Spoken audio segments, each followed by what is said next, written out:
are going to turn our attention to some of the Premier League action coming up this weekend, starting at the Etihad, where Manchester City are in must-win territory against Crystal Palace.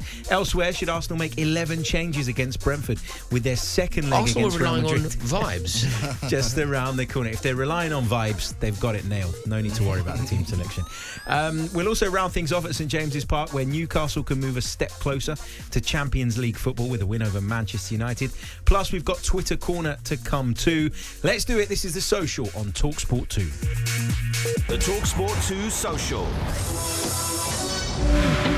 In the end, it's another dent in City's hopes of gate-crashing the top five. Manchester United nil, Manchester City nil. And Newcastle are giving themselves a fantastic chance of qualifying for next season's Champions League. With the situation they have, I said, going to the Champions League next season will be an incredible success, just for the fact of being there. This is the worst team that Pep Guardiola has ever managed. They are so short. This is not Manchester City. Eze now just on the left angle of the box, cuts in right footed, drills a shot, in off the post.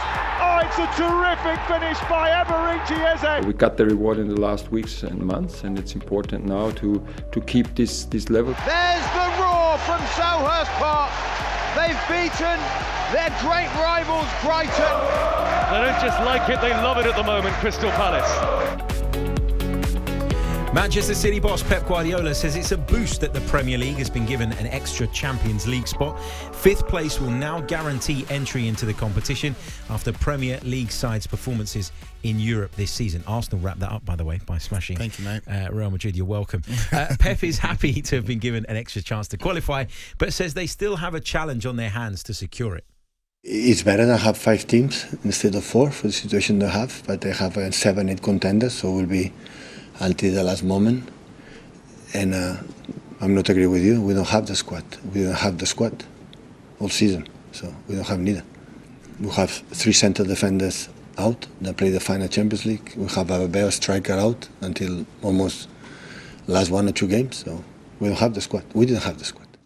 Pep Guardiola there just trying to get people to feel sorry for him. I don't feel sorry for him, do you? No.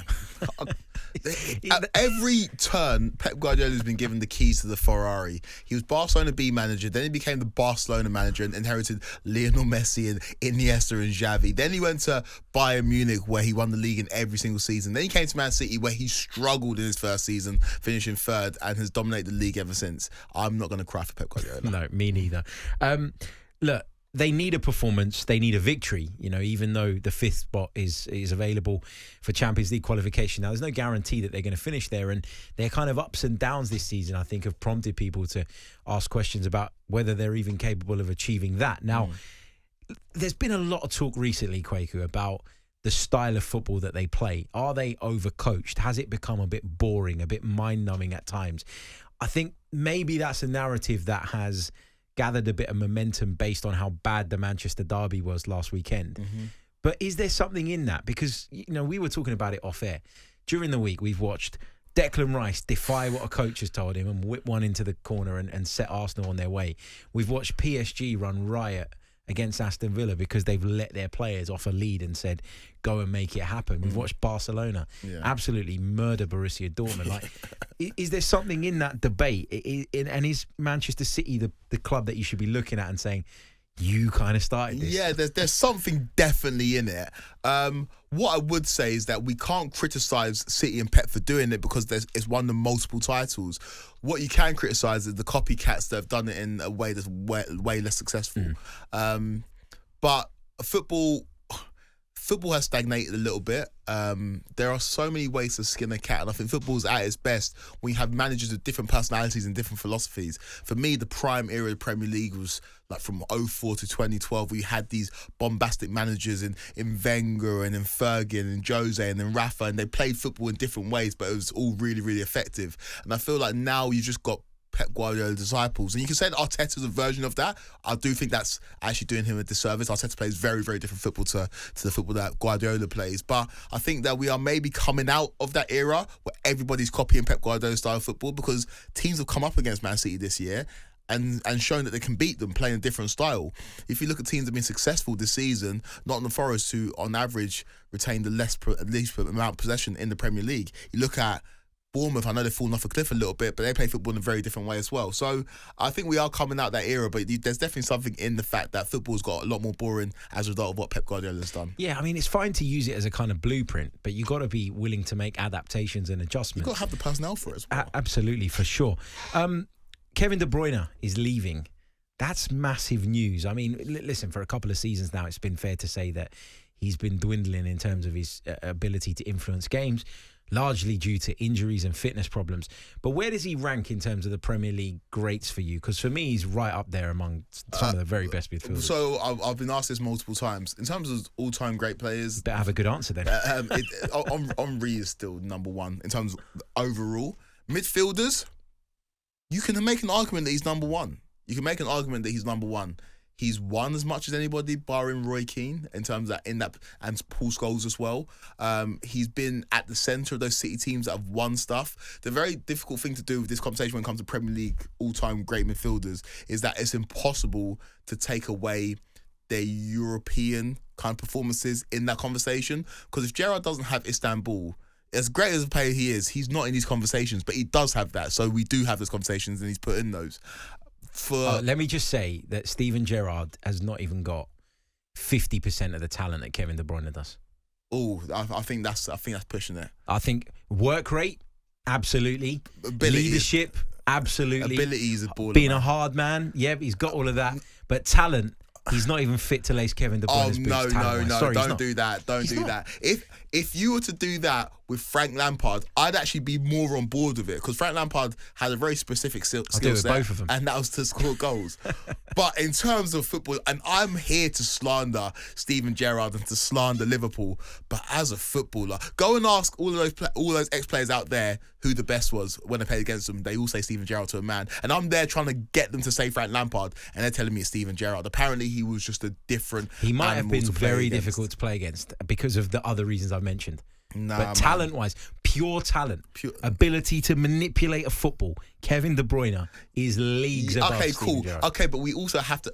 Okay, I understand that. I don't think he's leagues above. I think Gerrard is such a talented player, and if he won more, I don't think we'd be having this conversation. But for me, De Bruyne is number one. But there's 6 people that fall into this argument, right? It's Kevin De Bruyne, it's Steven Gerrard, it's Frank Lampard, it's Paul Scholes, it's Roy Keane, it's Patrick Vieira. And then it's take your pick. It's what you like, really. And you can put them in any order. But Kevin De Bruyne is right up there, and he's going to be a huge miss for Man City. Yeah, fantastic player. Just on the theme of Manchester City midfielders, Matheus Nunes, Pep Guardiola publicly said that he's not clever enough to play as a central midfielder. He's not. Yeah, but do you say that? Like, it's a really daft thing to say about a player that your club spent £50+ million on, isn't it? A player that your club spent that much money on, a player that when he was playing for Sporting and City played against Sporting in the Champions League, you claimed that he was one of the best players in the world, despite the fact that you beat him 5-0 when he was playing centre mid. And now you're saying this. When Pep talks, I don't always listen, because I don't always believe what he says. I don't think he's always the most genuine, and sometimes he can just throw his players under the bus for no reason. It was only a few weeks ago that he was making those same comments about Jack Grealish in terms of, maybe not in terms of game intelligence, but in terms of where he's at performance-wise. He's done it about Phil Foden, obviously done it about Calvin Phillips.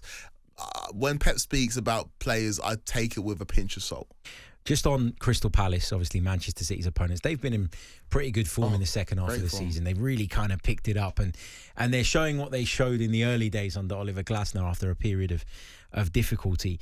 Do you worry for them, though, with regards to keeping hold of Glasner? Because I think he's done such a good job. It's only natural, isn't it, that other clubs are going to start looking at him? I think Glasner will stay. I think the problem is Adam Wharton has the ability to change a team's life. I think he's that good of a footballer.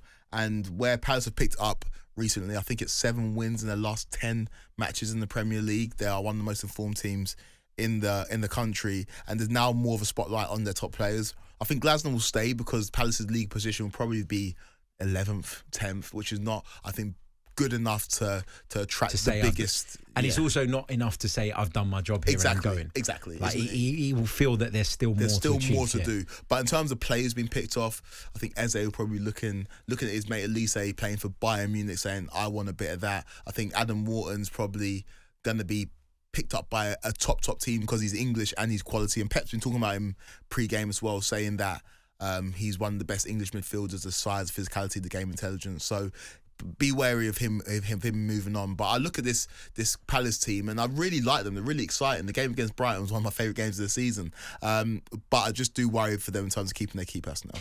How do you think this one's going to go then? Because we talked about Manchester City's need to really try and make one of those spots and then consolidate that position.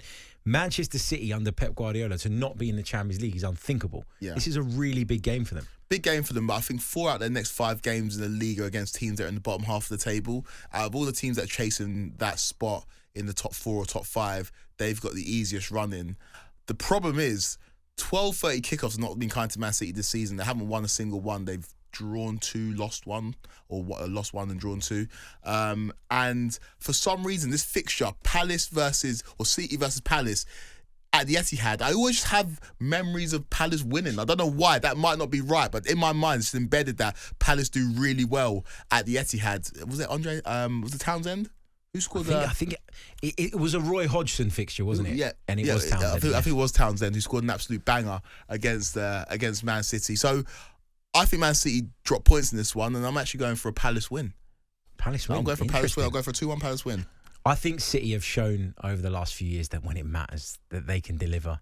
It's not the same City. It's not the same City, and the level has dropped, but I still think they've got enough in the tank to get into the Champions League.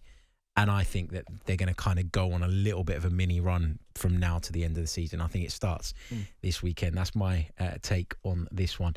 You are listening to the talkSPORT 2 Social with William Hill, 18+, begambleaware.org. On AM, on DAB, via the talkSPORT app and on your smart speaker. talkSPORT.